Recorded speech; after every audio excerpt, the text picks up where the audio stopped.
Hey guys, this is the second part of the revision about semiconductors.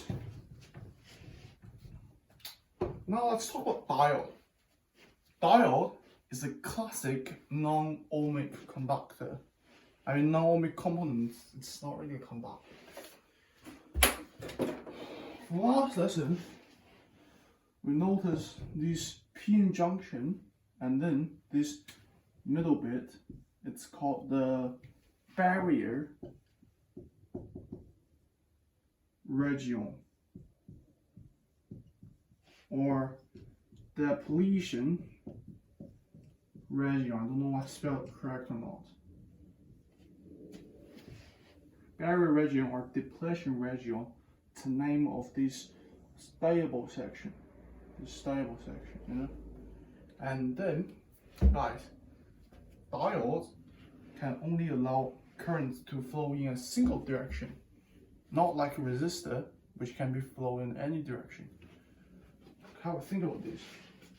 The thing that causes this to happen is because of the inner voltage, the junction voltage of the p-n junction. If we have a battery there, connect to positive end, connect to the P, negative end, connect to the N. From last revision, we noticed that this potential difference is actually just the EMF, which means it's EFF. It's the opposite direction. That means this part, the P part, the P semiconductor part, can be identified as the positive end of a 0.7 volt DC battery. And then that part is negative. And we can actually replace this junk just with this circuit, you know. This is spooky, guys. Have a look at this. This is original power source. This is the equivalent battery, isn't it? And if you take the course of analog electricity or basic circuit analyzing, you will notice that the total voltage of these, if this is higher, say this is 5 volts and that's only 0.7 volts, isn't it? Because EFF equals to EMF, but it's opposite direction. So this is actually 0.7 volts for silicon p-n junctions, and it's going to be even smaller, which is 0.3 volts for germanium p-n junction. You know, guys, you're gonna think smart. And the overall equivalent circuit of these becomes these. Because these bigger power source gets rid of it, like and this is gone. But during this fight, oh my god, this is 3, my bad. It also loses the same voltage of this. So the total voltage of this becomes 5 minus 0.7, which is 4.3 volts. This is still positive and negative, the same polarizing as this battery. As a winner, the winner picks the place, you know, this is a very important concept. Which means this power source encounters the inner voltage of the p-n junction and make this barrier region smaller and smaller, and finally it gets rid of the barrier junction. And then it becomes a conductor. When it becomes a conductor, it can allow charges to flow freely. Very sneaky, isn't it? But guys, think about this. What if you flip the battery so it becomes negative at the top, positive at the bottom, so negative end connect to the p-type semiconductor, and then the positive end connected to the n-type semiconductor. At this time, it's not going to be fun because, guys, this has an equivalent circuit as this. The equivalent circuit, okay? Power source like this, and then this inner voltage can be equivalent to a power source as well. And what you'll notice is that these actually enhance the strength of this inner voltage, which makes the barrier junction bigger and bigger and bigger until almost the whole PN junction is the barrier junction. Barrier region. And since the barrier region is very stable, its outer shell electron number is 8, it doesn't want to react. No free electron, no carrier, no media for charges to flow, which means it becomes insulated. So, if you have a PN junction, it can only allow charges to flow, current to flow, when its p-type semiconductor is connected to the positive end of the battery, and then the n-type semiconductor is connected to the negative end. At this time, charges can flow freely in this circuit.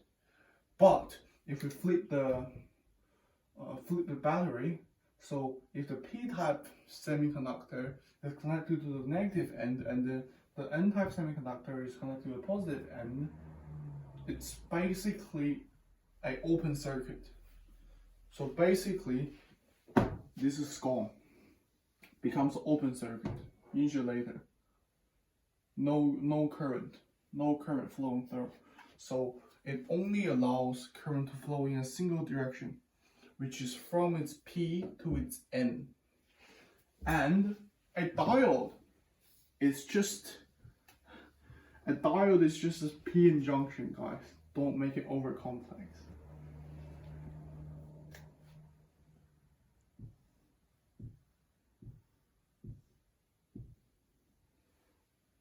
These section with the vertical line is called I think it's called the cathode. Yeah, I might be wrong. And this is called the anode. I'm pretty sure they did it reverse, like for no reason. This part is actually the negative. This part is actually the positive. I don't know why they call it cathode if it's positive. Negative, I mean. And it's the same as this.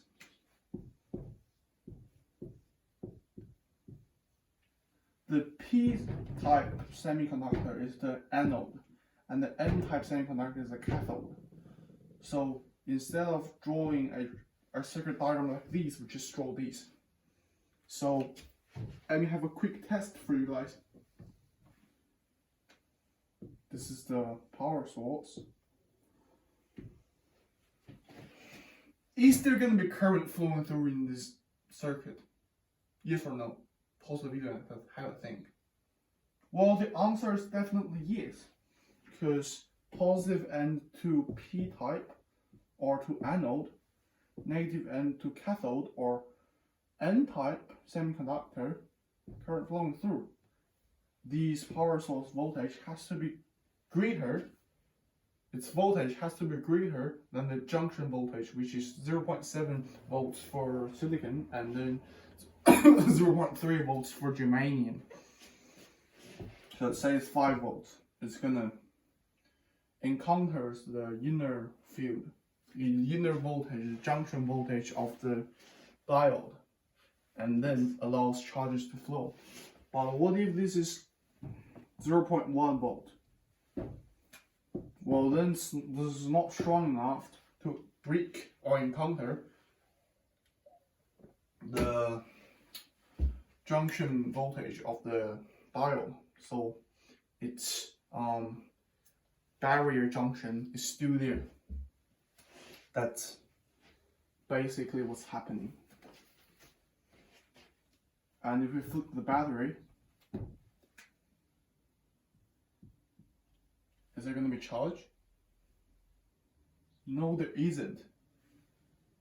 Because positive end to cathode or to N-type semiconductor, and negative end to anode or the P-type semiconductor, it's just gonna make the barrier region or depletion region bigger and bigger, becomes more like a insulator, so no current flowing through. Why I say it's a non-ohmic conductor? Before talking about this, you have to know what is an ohmic conductor or an ohmic component or non-ohmic component. Ohmic component means it follows or obeys to the Ohm's law, which I've talked in the previous lesson. Ohm's law is U equals to IR, or other words, it has a fixed number of resistance. Its resistance does not change as the outer environment changes. It doesn't change. It's a fixed value, just like a resistor. And the diode, if you connect it, just because it only allows current to flow in a single direction. If we flip the diode, it's whether it's gonna allow the current to flow, and then flip it, and then it doesn't flip it again. Works, doesn't work. It doesn't work. That's one reason why it is not an ohmic component, because it can be an insulator, it can be a resistor. And another reason why, or the main reason, this is the main reason why it is not an ohmic component, is that if you put it like this, you have a circuit like this, positive, negative.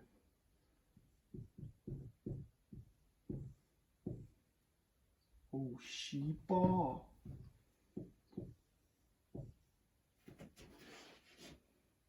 The potential difference of a diode made by silicon is always 0.7 volts. So we say this one is 1, this one is 2. So 1 minus 2 has to be equal to 0.7 volts. It has to hold true. For germanium, this equals to 0.3 volts. But mostly we use silicon diodes. But in radio, we normally use germanium, especially crystal receivers. Yeah, that's why, because it has a fixed potential difference, not a fixed resistance. Well, other people are going to argue, it is not going to be, it's fixed potential difference, it's fixed resistance as well. No, you're so dumb. Let's calculate it. Let's say now this voltage source, DC voltage source, voltage is 5 volts. What's the current going to be? Well, I mean, in this case, for easier calculation, we're gonna put a resistor in series. What you notice is that this takes 0.7 volts of the voltage, so it becomes this circuit is equivalent as this.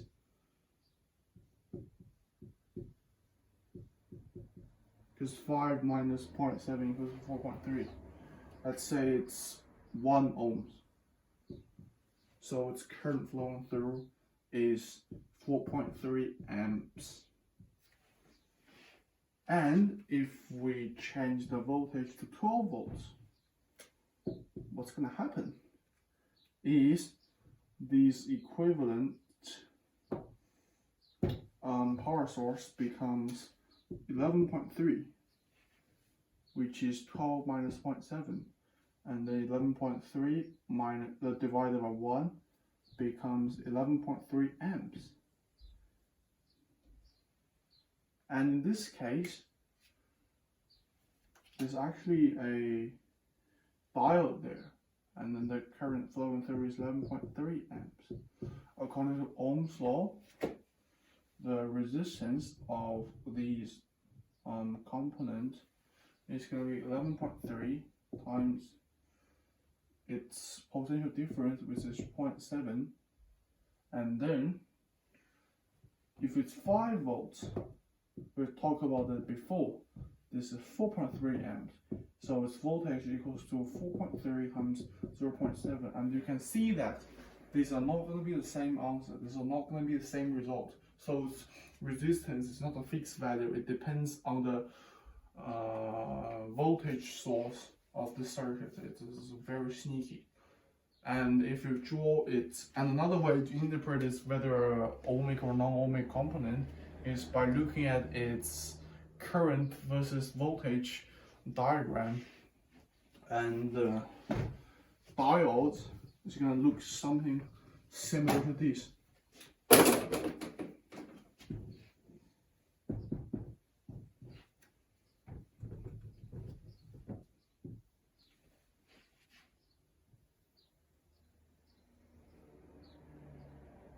This is 0 volts. This is 0.7 volts. As long as it reaches 0.7, it's completely open. Just like a gate, it's completely open. And then its current is free. It's becoming more and more closer to vertical, but never reaches vertical. You know? But normally, you can clearly see that this is non-linear relationship. Because what? Because this is not a straight line. This has the index characteristics.